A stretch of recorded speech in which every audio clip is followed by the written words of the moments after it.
When you hear this message, thank the Almighty right away, since it is a sign of wealth and happiness.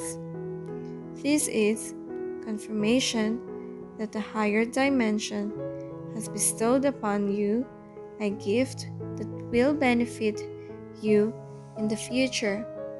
Use it to live a respectful and humble life. Take pleasure in reaping all of the benefits of your extra effort throughout this lifetime. Your dreams are just a step away from becoming a reality. It's also a sign to seek help when needed, whether from close friends or by just asking your angels or God to bring you the solution.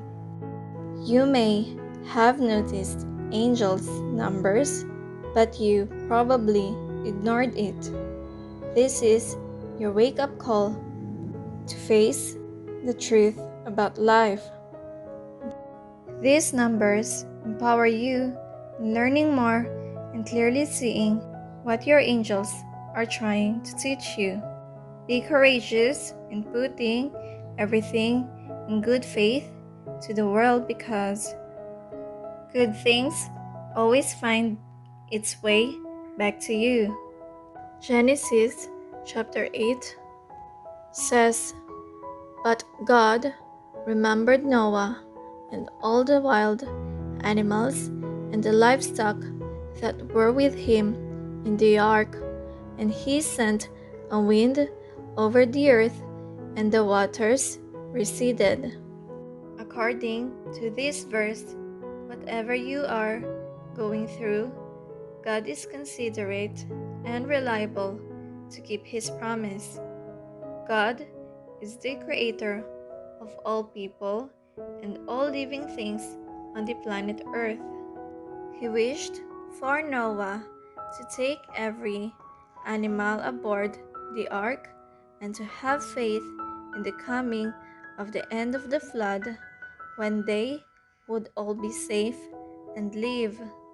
On occasion, God will put your faith to the test by delaying His response so you can make a sensible decision to make a correct or flawed judgment. Remember that you are in charge of your own fate and can choose to live a peaceful life. God responds promptly to your decisions and will let you know if you made the right one. God wants all of us to treat all life on earth with kindness. God is devoted to maintaining life cycles in the manner that He intended. And currently, humans frequently slaughter or kill animals for food, hunting, sport, entertainment, profit, or simply out of selfishness. We must know that everyone has the right to peacefully live harmoniously.